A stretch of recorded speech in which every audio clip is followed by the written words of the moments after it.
Bismillahirrahmanirrahim. Jadi teman-teman, poin pertama bab kecewa. Kalau kita kecewa, saya yakin semuanya pernah kecewa dan mungkin masih akan kecewa atau bahkan lagi kecewa sekarang. Kelihatan dari muka-mukanya. Kecewa sama saya. Kenapa ceramahnya lama sekali? Jadi kalau lagi kecewa, apa poinnya tadi? Panggillah Allah. Ya Allah, ya Jabbar, wajiburni, hibur saya ya Allah. Hibur saya, hibur hati saya ya Allah. Gimana cara Allah menghibur hati kita? Allah menghibur hati kita itu dengan diberikan wajilat qulubuhum. Allah menghibur hati kita dengan dijadikan liyazdadu imanan ma'a imanihim. Allah menghibur hati kita dengan dijadikan apa? Tuma'ninatul qalb. Ala bi dzikrillah tatma'innul qulub. Banyak cara Allah menghibur hati. Apakah Nabi pernah sedih atau kecewa? Kecewa pernah, sedih pernah di Al-Quran, direkam. Terus cara Allah menghibur hati Nabi yang lagi sedih atau kecewa gimana? Ya ayyuhal muzammil qumil layla illa qalila nisfahu awil qus minhu qalila أو زد عليه ورتل القرآن ترتيلا إن ناشئة الليل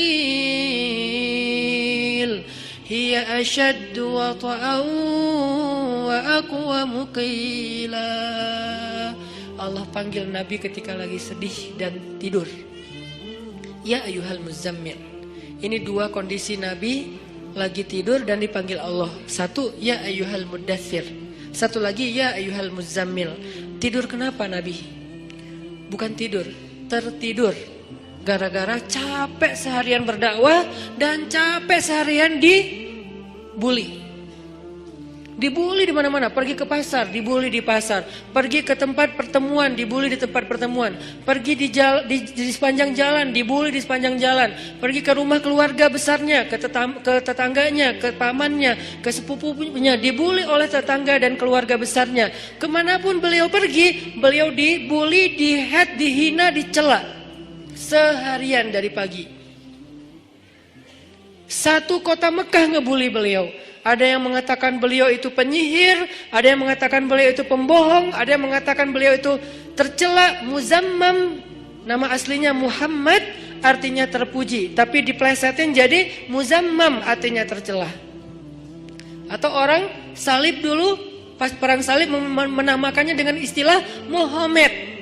Apa Muhammad? Salah satu nama setan.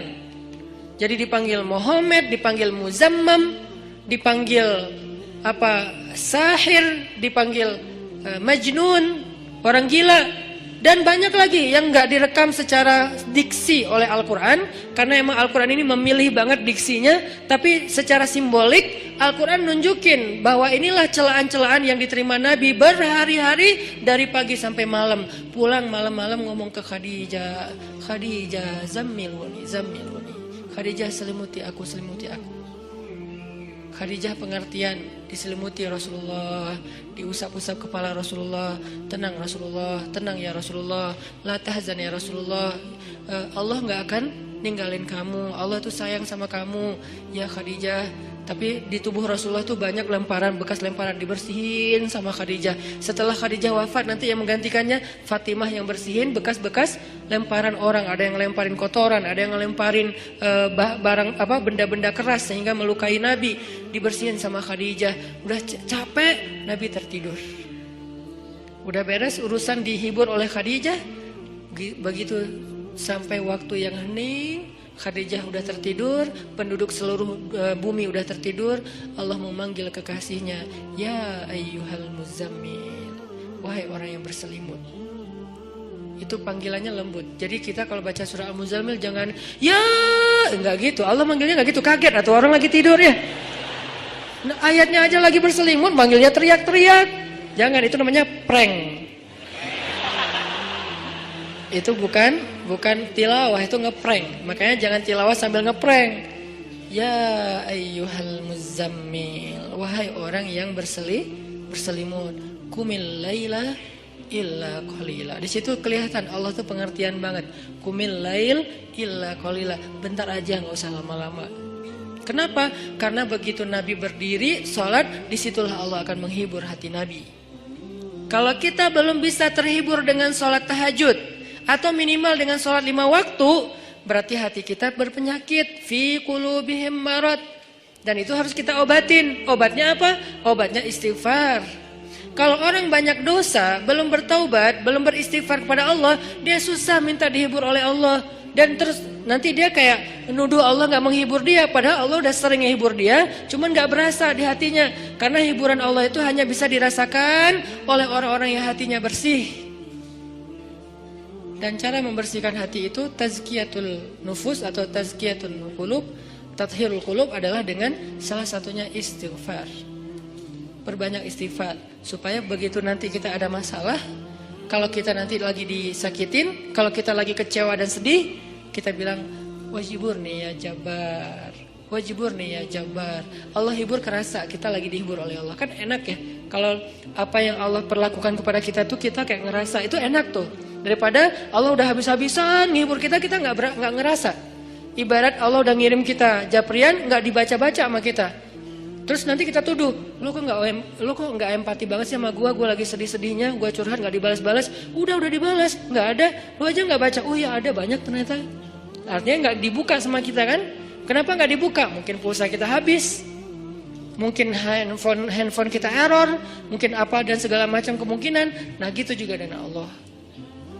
Wa idza sa'alaka ibadi anni fa inni qarib. Qarib itu kalau lebih dekatnya namanya akrab. Akrab. Qarib. Sahabah qarib, sahabat karib. Itu bahasa Arab. Kan saya sering nge-mention bahwa ini dari bahasa Arab, bahwa biar kita tahu identitas bahasa kita itu sebetulnya sebagian besar diambil serapan dari bahasa Arab. Terus siapa yang merangkai bahasa Indonesia dari bahasa Arab kalau bukan ulama? Jadi nggak bisa dilepaskan antara ulama dengan Indonesia, antara ulama dengan kebangsaan, antara ulama dengan nasionalisme. Toh bahasa nasional kita dibentuk oleh ulama. Buktinya serapannya 90% itu bahasa Arab. Sebagiannya benar terjemahannya, sebagiannya keliru, tapi tetap aja bahasa Arab. Makanya kenapa saya sering mention itu bukan mau apa di Arab-Arabin biar gaya, biar kelihatan ustadz gitu, enggak. Kalau mau kelihatan Arab banget saya banyakin Arab emang itu mah. Ini enggak lagi kayak gitu. Lagi pengen menarik benang sejarah kalau bahasa kita itu emang sebetulnya bahasa Arab yang diserap. Jadi kalau ada yang agak alergi tentang Arab, saya pikir ini berlebihan. Kita nggak alergi terhadap ras, mau Arab kayak, mau Eropa kayak, mau Afrika, mau apa, ya kan itu semuanya takdir Allah kan. Emang kita bisa minta diciptain sebagai orang apa? Nggak bisa kan? Ya Allah saya pengen diciptain sebagai orang apa ya enaknya. Ini deh orang Rusia, tinggi, putih, rambutnya pirang. Ya Allah saya pengen diciptakan sebagai orang Afrika. Kenapa? Biar tawadu. Enggak gitu juga sih. Jadi kita nggak bisa request gitu kan ya. Dan orang Afrika pun sebetulnya sekarang kan jadi keren ya. Orang kulit hitam keren nggak sih? Berasa sekufu, segolongan. Kalau orang kulit hitam didiskriminasikan nggak keren, kasihan atuh. Kan kulit hitam juga sekarang jadi favorit. Bahkan banyak orang yang pengen menghitamkan kulitnya. Ini artinya ya nggak bisa request mau jadi orang apa, sehingga kita nggak boleh benci golongan ataupun ras, karena dia diciptakan kayak gitu tuh bukan pengennya dia, itu namanya sunnatullah dan takdir, itulah ketentuan Allah. Kalau kita cela rasnya, berarti kita mencela pencipta ras itu, yaitu Allah Subhanahu Wa Taala. Balik lagi ke yang tadi, intinya bahasa kita emang diserap dari bahasa Arab. Nah kita minta sama Allah. Kata Allah, inni qarib, aku dekat sama kamu. Ujibu da'watad da'i idza da'ani. Ujib dari kata jawab. Jawab bahasa Indonesia juga, jawab. Jawabun, jawaban, jawabin, itu grammar. Terus salah satu yang diambil dari antara 3 bentuk grammar Arab itu kita ambil jawaban, ya. Menunggu jawaban. Ada orang Indonesia yang mengatakan saya lagi menunggu jawabun. Enggak ada kan ya? Ini agak-agak aneh. Jawabin atuh, ada tuh jawabin ya.